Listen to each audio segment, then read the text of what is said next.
Hello students, this is the second chapter of your biology, that is sexual reproduction in flowering plant.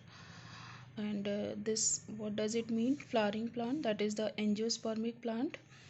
And here you can see this is the diagram of a typical flower, or you can say a complete flower or bisexual flower. And what is the other name for bisexual? That is the monoecious or hermaphrodite. So here you can see that these colored portion are the petals, and these are the anthers, filament, which form the male reproductive part, that is stamen. Anther and filament together called as stamen, and it form the stamen form the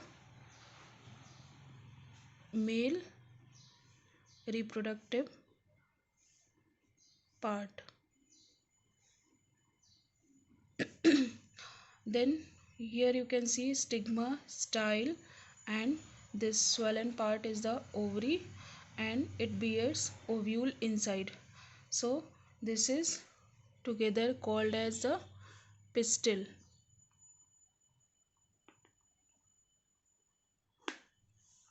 This is called as pistil. This is the female reproductive part. Female reproductive part. Can you tell me why we are talking about the parts of the flower? Because in sexual reproduction, flower is the, or you can say in angiosperm, flower is the site of sexual reproduction. So remember it, flower is the site of sexual reproduction. Here you can see this is the base, also known as receptacles, and these are the sepals, green in color. So group of petals is known as corolla. Group of sepals is known as calyx. Group of pistil is known as carpel. Okay, so stamen is the male reproductive part, pistil is the female reproductive part, and here it is the structure of stamen, anther, and filament. And this is the cut portion. You can see when we cut the section of stamen, we can see so many pollen grains. This forms the male gametes are present in pollen sacs. See here, these are the pollen sacs where pollen grains are present, and this is the line of dehiscence from where it dehisces, and this is the filament. So student, for angiosperm, flower is the site of sexual reproduction, and all the diversity of structure, color, scent, nectar, etc. of flowers are devices to ensure sexual reproduction. As you can see that flower is the most fascinating structure in any plant, and most of the flowers are of vibrant color. So these all the features like scent and nectar and color, it ensures the sexual reproduction. It forms seeds and fruits. So sexual reproduction is the process of formation and fusion of haploid gametes resulting in the production of a diploid zygote. I think you all know about this. Next is, flower has two types of sex organs, as I told you that male stamen and female carpel or pistil. We use these two terms interchangeably, pistil and carpel. So uh, they are exposed, these stamen and pistil, they are exposed after anthesis. There is a term known as anthesis. It means that the opening of floral buds. Floral buds.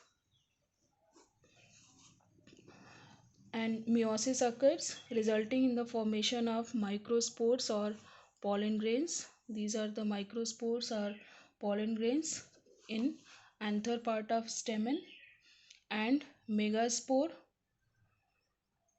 in ovule part of.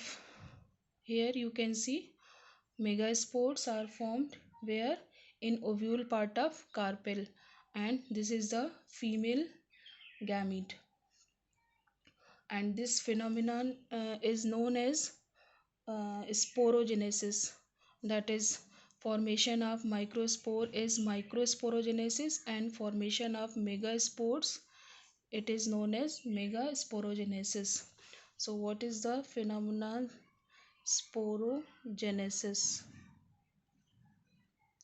Micro for male gamete and mega for female gamete.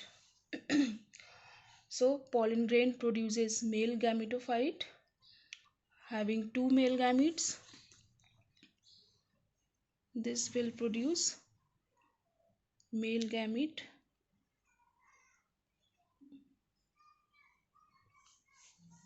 or male gametophyte which bears two male gamete, and megaspore produce female gametophyte, female gametophyte or embryo sac having only one female gamete.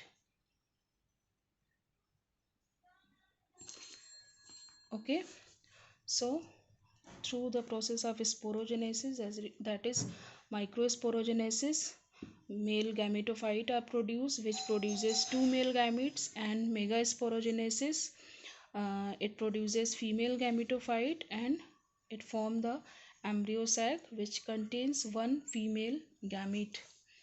So color, scent, nectar are devices to attract insect and other animal for transferring these pollen grain to the stigma